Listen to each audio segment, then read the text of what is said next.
I'm Laura Vitale. On this episode of Laura in the Kitchen, I'm going to show you how to make what I call my apple and cranberry bread. It's easy to make, it's so delicious, perfect for fall. So let me take you over the ingredients so we can get started.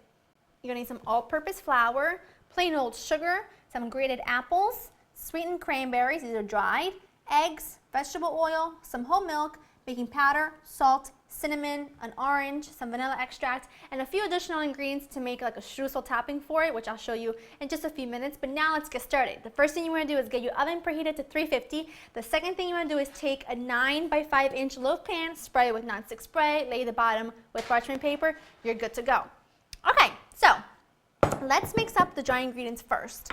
Now I'm going to add my cinnamon and my salt and baking powder to my flour. Give this a stir.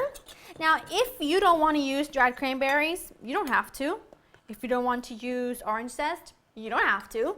You know, these are just things that I love in apple pie, because when I make apple pie, you know, I always add a little bit of orange zest. I always add cinnamon. So I figured, you know, you kind of can't go wrong with those ingredients. So that's why I do it. But by all means, use whatever spices you like. And if you do make this recipe and change it up a bit, post a picture on my Facebook wall. Just let me know what you put in it. You know, I might want to make the same thing. So now let's get working on the wet ingredients. In this big jug, I'm going to put in my vegetable oil. You could put in unsalted butter, softened at room temperature if you wanted to, instead of the vegetable oil. I've been adding vegetable oil lately to my batters because I really feel like the vegetable oil just gives you a lighter consistency, just a lighter texture. Doesn't necessarily taste any different to me. It just tastes, you know, it's lighter, while the butter gives you a little bit more of a buttery sweet taste, but it makes your cakes a little bit more dense, which is totally fine. It's because it tastes delicious. So the eggs, the sugar, vanilla, good amount, and some orange zest. Now I'm just going to grate this in, about half of an orange, I'd say. I think that'll do. I don't want it to be too overpowering. So now I'm just going to take my half moon whisk and just give this a head start before I add in the apples. Looks good. Just going to add them right in. Get them all out of there. Now I've just used some Honeycrisp apples because that's just what I have on hand. Any apple will do. You know, I always like to keep things like this on hand all fall and winter. Sort of like, you know, apples and pears and you know, any moment, if I've got some pie crust in the fridge and I've got some fresh fruit, I can make a crostata, I can make apple bread, I can make something if I've got guests coming over. So take that tip. It definitely helps. Now I'm just going to pour my wet ingredients into my dry. I've also reserved just a little bit of the dry ingredients and I've mixed it with my cranberries, because that's, you know, that's my little trick to make sure that they kind of stay evened out throughout the batter instead of sinking all the way to the bottom, because that wouldn't be fun. So I'm just going to now switch to my mixer here and just mix it until it's all together, until it's all nicely combined. That looks awesome. So now I'm just going to switch to my spatula. I'm going to add in my cranberries and then just fold them in. I don't want to use my mixer because I want to stir these in as gently as possible because I don't want to overwork the flour and develop the gluten, because then it will make the apple bread sort of a traditional like white bread texture, which is dense and doughy, which is great in, say, you know, a nice loaf of ciabatta or something like that. But with this, you want it to be moist and soft, so don't overwork the batter. That's really important.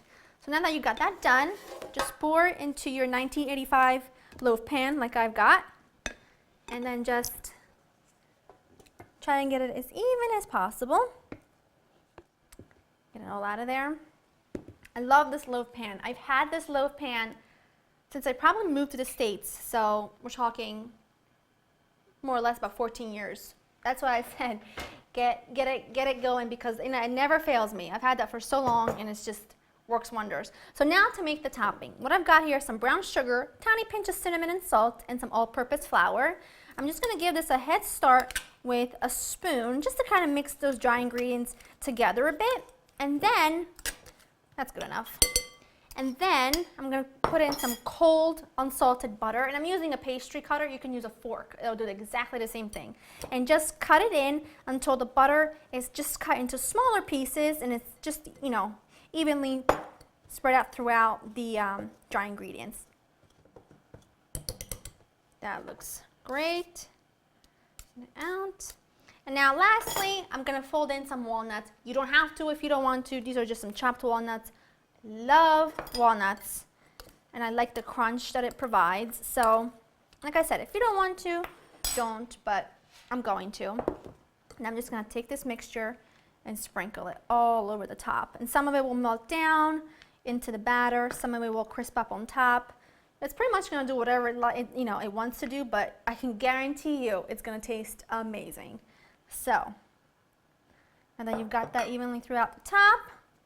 I'm going to pop this into the oven. It's at 350 for around an hour or until it's completely cooked. And the easiest way to tell is to take a toothpick or a skewer or a dry piece of spaghetti, insert it into the center, and if it comes out clean without any wet batter, then you know it's done. And then you want to let it cool for a while before you serve it, and I'll show you what it looks like once it's done.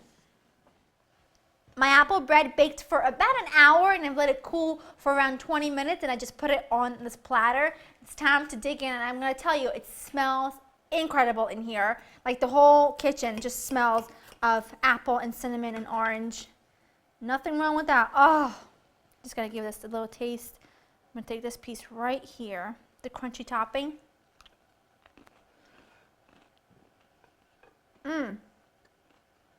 That is delicious. It's got like a really good flavor, like an apple pie flavor. I'm gonna go back for more. If you wanna get this recipe, you know where to get it, laurenkitchen.com. I hope you've enjoyed spending time with me, and I'll see you next time. Bye-bye.